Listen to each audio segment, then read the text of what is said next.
Good morning and welcome to Bold Faith Bible. We're continuing our study in the book of Acts here, and we are going to see that Paul is going to use his prison sentence. He's going to use the charges against him and his infamy in order to get an opportunity to share the gospel with people. Whatever it takes, I suppose. And as we're going to see this, there's going to be a response. People are curious. They want to know kind of what's going on. What's up with this controversy? Is Paul as bad as they are saying? Before we dive into this study today, we're going to open with a word of prayer and time of confession, as always. Make sure our hearts are in the right place. I wanted to kind of just throw out there as an administrative kind of thing that we're looking at the next book that we're going to do. I've heard some suggestions here, a number of suggestions. I'd say that the short list is somewhere along the lines of Ecclesiastes, Psalms, Hebrews, or 1st and 2nd Peter. There were a couple other options thrown out there that for a couple reasons I've decided to hold off on those for now. So if any of those kind of really strongly pique your interest, Ecclesiastes, Psalms, Hebrews, or 1st and 2nd Peter, go ahead and chime in the comments down below. Let us know what you're thinking. I'm going to be praying about that to see what I think the Lord's directing, but always like to hear your opinions to, the Lord speaks through all of us, doesn't he? Let's begin with that word of prayer. Let's pray. Lord God, we lift up our hearts to you this morning. We ask that you teach us your word, speak to us, and Lord, give us ears to hear you, to know what you're saying, to be able to accurately see your word and see our lives in light of it.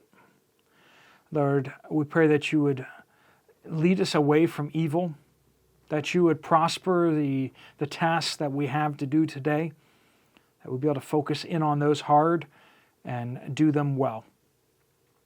Lord, we lift up our sins and our failings to you now in this time of confession.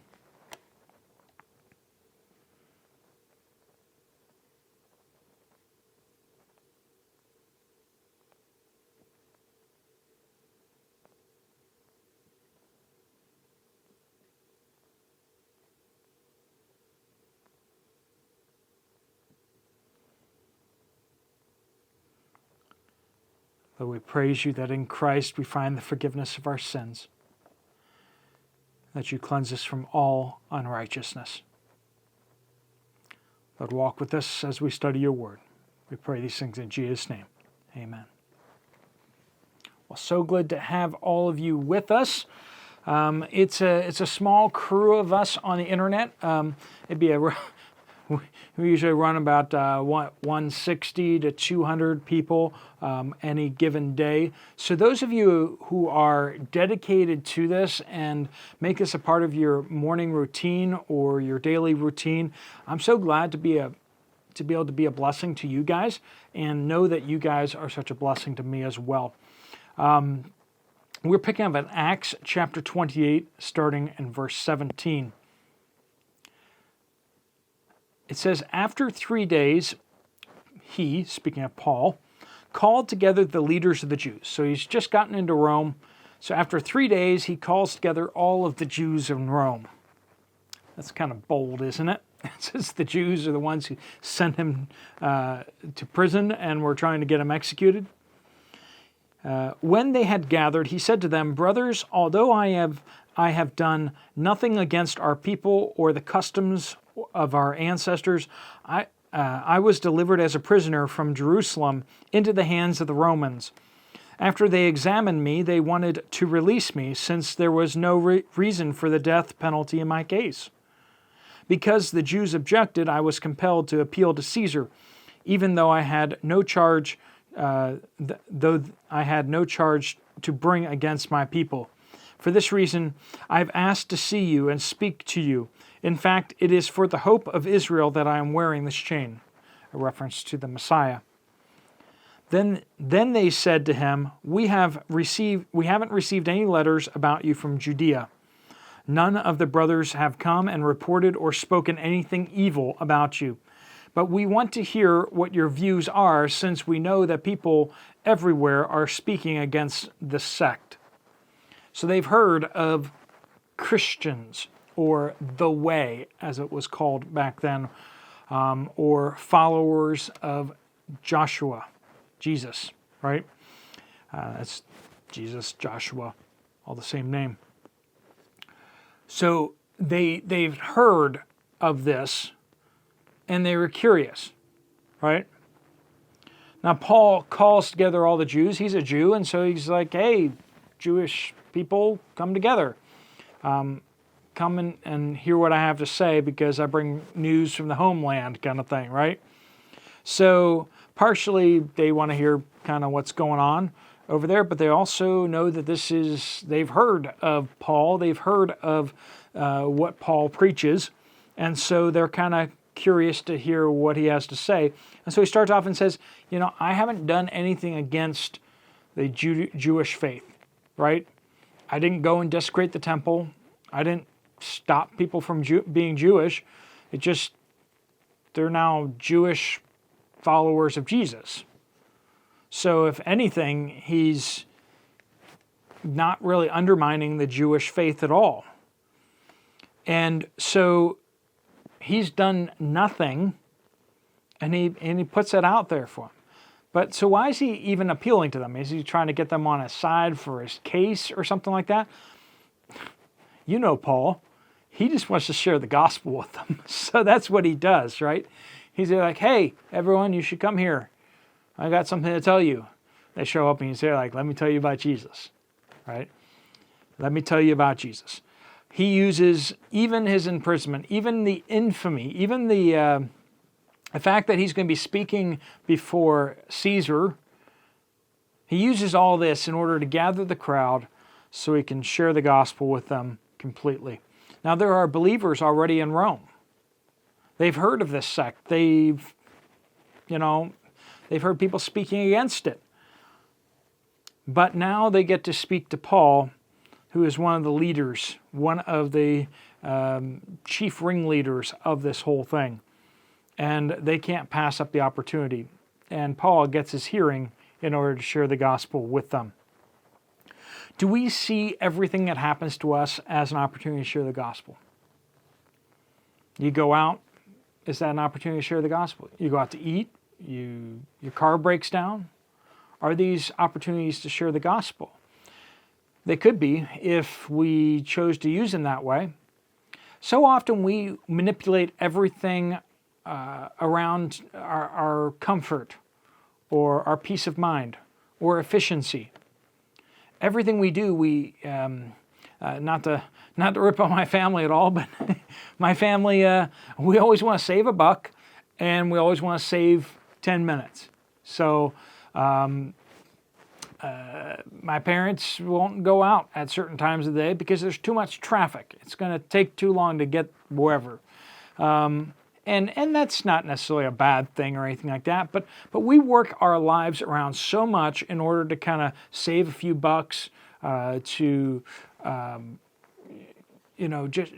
get advance whatever we want to accomplish. Some people are always looking for opportunity to do a sales pitch for somebody.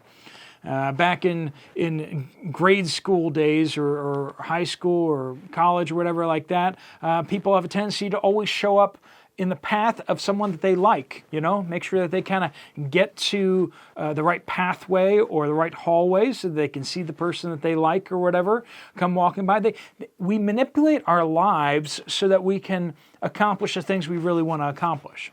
Isn't it amazing the things that you want to accomplish tend to be the things that get done? How about sharing the gospel? Do we use our lives in order to proclaim the kingdom of God both in our community and to the ends of the earth?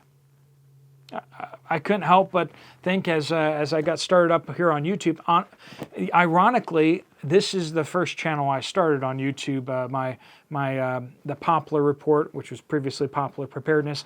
That was actually kind of a side channel. I was like, I want to talk about some stuff, and I shouldn't put that on my Bible channel. Let's start up a new channel over here. And I started chatting about some geopolitical things and this and that, and that's the channel that blew up. But ever since I started getting on YouTube, I wanted to use YouTube to share the gospel, to teach the Word of God, to connect with people, to be a blessing to them. When I saw the power of YouTube, that was my first thought, was the gospel, and not, well, let's talk about the news. That was an afterthought, if anything else. And so is that the heart of our lives, where we're about the kingdom, we're about our master's business, or are we so focused in on our business that God's business gets pushed aside? If it's convenient, we'll share the gospel. If it's convenient, we'll go to church. If it's convenient, we'll serve at the church. If it's convenient, we'll do all the things that God has commanded us. But if it's inconvenient, not really. Is that convicting? I think it's convicting to me. We need to be thinking about that. Our purpose here on earth is to follow Jesus' commands, not to do all the things that we want to accomplish. And curiosity. These guys are intrigued. And one of the things I've learned on YouTube is that with thumbnails and titles and everything like that, curiosity is perhaps one of the strongest human motivations to click on things. And our lives, are we living lives that provoke curiosity from other people? If you want to share the gospel more, think about that. What about your life provokes curiosity? Now, I'm not saying wear those cringy Christian t-shirts. If you want to do that, then that's cool. But a lot of times that's a little too obvious. A lot of times curiosity is sparked by more subtle things or more odd things. Whatever it takes to get somebody to ask, hey, what is that on your wrist? Or, I don't get your hat. What is your hat? Or what is that shirt? Your shirt, what is that about? Something that doesn't do the preaching for you, something that starts the conversation for you, might be something that does a lot for you. One of my favorite ways to share the gospel is to do that with you go into a restaurant, you have a waitress or whatever. We're going to pray for our meal. Is there anything we could pray for you about? Right? That has opened up lots of conversations as a great way to connect with people. Think those things through, because that's our purpose here on earth, is to share the gospel and to be a blessing to other people. Let me pray a prayer of blessing over you before you get going, and then we'll see you tomorrow, of course, too. Lord God, we pray that you would bless each person watching this video today. Lord, I pray that you fill our minds with your scripture, with your heart for others, that we would order our lives like Paul, that even when he was in prison, he's like, how can I use this imprisonment to share the gospel? Lord, that we would have such hearts about us, that we would have great compassion for those people around us. Lord, we pray all these things in Jesus' powerful name. Amen. All right, folks, there's a few Bible studies right here on the screen. If you have some time, you want to check those out. Otherwise, I will see you guys later. God bless you all.